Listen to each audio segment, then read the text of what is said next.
coming in for you. Days after ugly clash with Ukrainian President Zelenskyy, Donald Trump has paused military aid to Ukraine.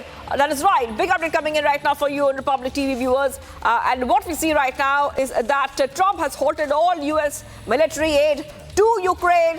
White House officials have confirmed this a short while back, viewers.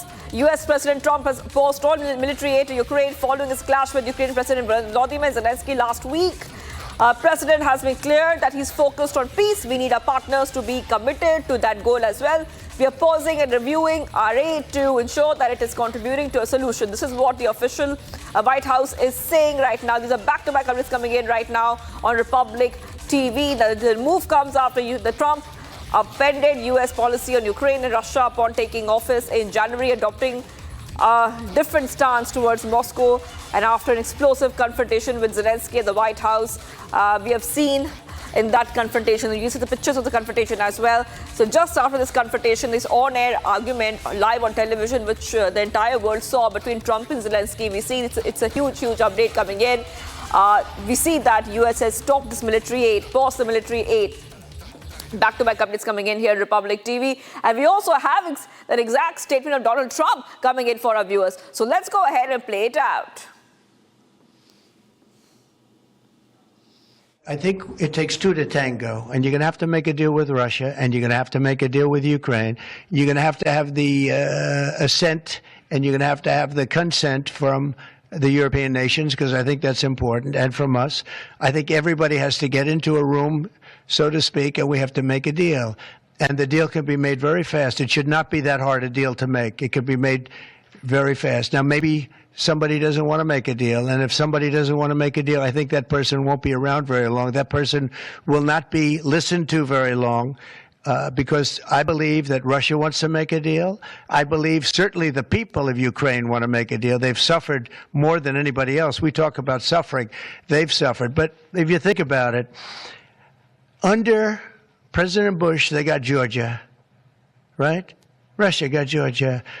Under President Obama, they got a nice big submarine base, a nice big chunk of land where they have their submarines. You know that, right? Crimea.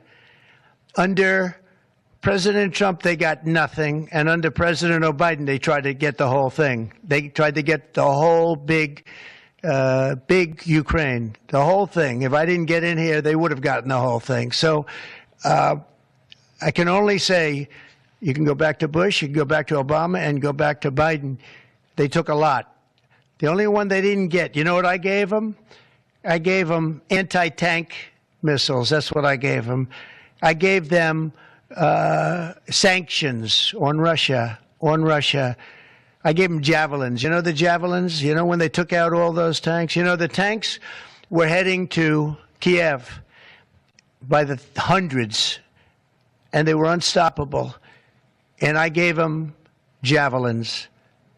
So, you know, I really, Putin is the one that will tell you this has not been so good for them.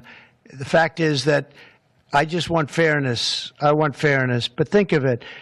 I gave Russia nothing except grief. I gave them nothing. I gave them sanctions and javelins. That's what I gave them. Obama gave them sheets, and you heard that statement before. It's a very famous. Trump gave them javelins, and Obama gave them sheets, and then they say how close I am to Russia. And let me tell you, we have to make a deal because there are a lot of people being killed that shouldn't be killed. But remember, Trump gave them nothing, and the other presidents gave them a lot. They gave them everything. All right, let's go across to our guest joining us live from the United States, from Georgia, USA, Mr. Eric, senior journalist, joining us live from the United States. And thank you for joining us here on Republic TV, Mr. Eric. It's morning here. Of course, it must be late at night there in the US. But this big development is coming in for all our viewers right now. Do you think that pausing military aid to Ukraine is a way for Trump to push talks between Ukraine and Russia to come to a peace deal, Mr. Eric? I do. I think that it is a bold move. It is a very heavy statement from President Trump. I do think it's necessary because President Zelenskyy seems to be playing a game from our aspect, from many of our aspects over here, that we're not really excited about here. We want to see this war end, and it just seems like it's a one-way negotiation right now. And I think President Trump sending this very bold message to President Zelenskyy is something that's necessary. Yes. Mr.